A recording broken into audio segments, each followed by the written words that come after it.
Hey there and welcome back to the Jess Tales. Today's video is super quick, but I was really inspired thinking about my 2024 goals. I don't know who's into resolutions. I have always been super into New Year's resolutions. I love a fresh start. I love a new year.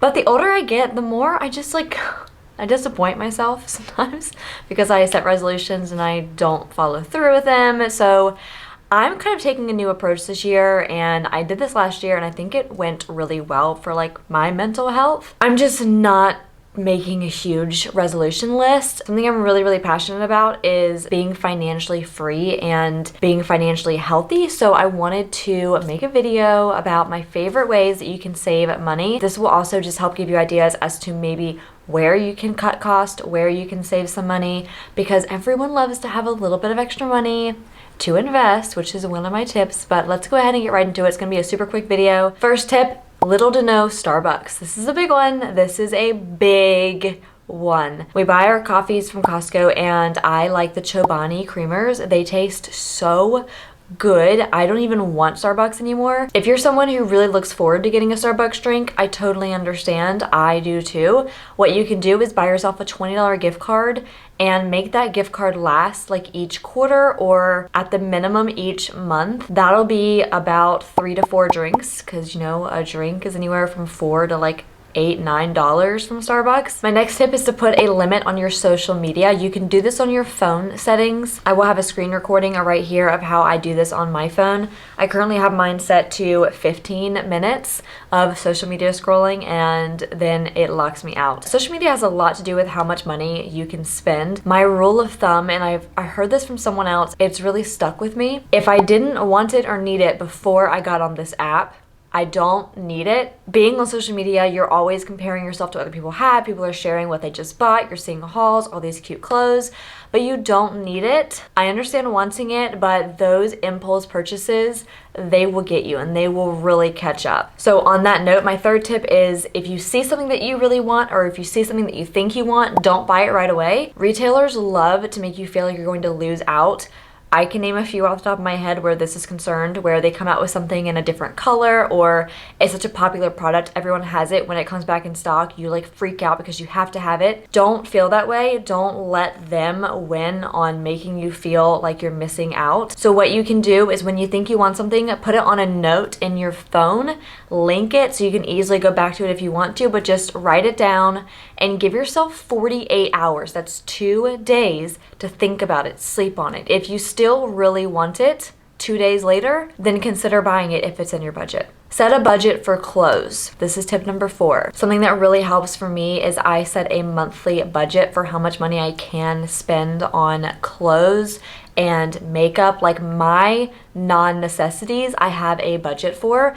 This helps so much because if something that I want is over budget, then I must wait until the next month until I have enough money and I'm not going over budget. There is no debt system here. I can't go over, but this helps a lot just to keep track of how much you're spending, and then it really helps you weigh your decisions. Like if January 3rd, I see this $200 jacket and my budget is $150, then I'm like, okay, it's gone. Or even if, say my budget's $200 and I see a $50 item the first week of the month, then I know that's a quarter or a third. I even forgot the numbers I just said. You get the point. It keeps you on track. Tip number 5 is to shop resale apps. My personal favorite resale app is Mercari. I love using it as a seller, but also as a buyer. I rarely ever buy anything on Poshmark anymore, and I do not like selling on Poshmark. They take more fees, as well as I just get the low ball offers on Poshmark. So often on Mercari, people will just buy my item straight outright, and I hardly ever get like low ball offers on Mercari. I love that app. I love Lululemon, Abercrombie, Free People, like all of those brands are my favorite, and they are all over Mercari for very reasonable prices and in a really good condition. I have gotten some clothes I have had to return to the seller because they weren't as described or they were just in really bad condition. Mercari is really good about respecting that, both the buyer and the seller. So it's just a really great app. I have saved so much money. I rarely ever spend more than $50 on a pair of Lululemon Align leggings. leggings, which retail for $100. It's my biggest tip for saving money. If you really want something or you really like a brand and you want a few pair, like for me, Align leggings, why would I spend $100 just to have a brand new pair when most of the time I can find them on Mercari, especially your classic black leggings. They're all over the place. This is also where I got all of my Agoldi shorts. Agoldi shorts, I think they're like $170 for one pair. I bought all 3 colors in the same short style, brand new with tags, from a mix of Mercari and Poshmark last year, and I spent less than $170 on all 3 pair. So there's nothing wrong with buying used clothes, but you can always find stuff that's brand new with tags. I highly suggest taking the extra time and looking through those apps as well. Tip number 6 is to also use those resale apps to sell your clothes. It's a good way to make extra money, but that tip ties into tip number 7. Make my rule your rule, and my rule is everything that comes in the closet, something must go out. I have followed this rule religiously all of 2023, and let me tell you, it makes me feel so good. I love every single thing in my wardrobe. It makes me feel like I'm going to a boutique every time I want to get dressed. When there's something new, I'm not like trying to squeeze it in my closet. It also really helps with thinking about, do I really want something? I really like this jacket, but if I buy this jacket, I have to get rid of something else in my closet, ideally something in that same category. Is there another jacket that I want to get rid of? Is there a sweater I want to get rid of? Yes or no? If there is, I'll usually think of it right away and I will list it on those resale apps and sell it so I can help offset some of that cost of buying the new item. Or if I'm like, no, there's really nothing I want to get rid of, then I know that I really don't want that jacket, because if I'm not willing to get rid of something in my closet to have that new item, I really don't need it. Tip number 8, I believe is where we are. Meal prep. This is huge, especially if you're in an office. I meal prep even though I work from home. I prep all of my lunches every single week. My husband does too. I try to prep ahead of time some dinners. If I'm not making them, I'm at least making a meal plan for the week. This helps so much because there have been so many nights where my husband and I will look at each other at like 6:30 p.m. and go, what are we eating for dinner? We have no plans. I'm scrounging in the pantry. I haven't thought out the fish or the chicken or whatever, and then we end up just going to Chick-fil-A. I gained a lot of weight living that way. B, it is so expensive to go eat out more than once a week. It is so much healthier for us. It has saved us so much money, and that is such a good tip. Grocery shopping and planning meals is not what I would consider fun on a Sunday, but it is so worth it to be so prepared for the entire week ahead. And then tip number 9, which again, I lost track, but tip number 9, asking for price adjustments. I'll be honest, sometimes I feel a little weird doing this. I feel annoying chatting up an agent on some website saying, hey, this item that I bought last week is now on sale. Can I have my money back? So often it is honored, and I think it's such a good policy. They're not gonna miss their money. A lot of people don't even think to do this, but it is so smart, and so many brands nowadays are honoring this, and they will no problem refund you whatever the difference would be, because the other option for them is you could just go return that item and then rebuy it for the sale price. So a lot of times it's easier for everyone involved if they just give you the price difference back.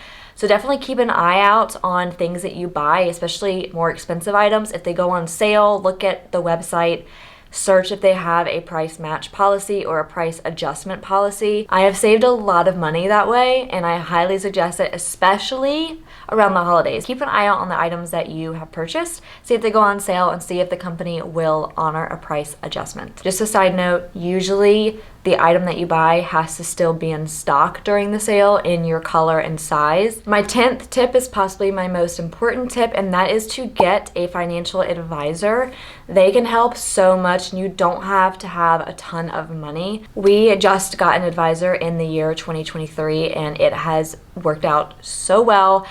It's nice to kind of have someone hold you accountable, if that makes sense. Not like they're telling you what you can and can't spend, but to know that they're gonna be looking over your statements really keeps you in check, but also because they can help invest and grow your money in ways that you may not be able to do. And it is so important to save, and I truly believe in investing, and I will never give out financial advice or anything like that, but I will say look into investing, look into the options for investing accounts for you, and that's just a great way to help make your money grow. Bonus tip, because I just remembered it. Getting your nails done is so expensive. I love doing my own nails. I have multiple videos on, and I'll link them in the description box. I have multiple videos on my channel on how I do my own gel nails, and I used to do my own dip powder nails. Buying the kit up front is a little bit more expensive, but it is nowhere near the cost of having to go get your nails done every few weeks.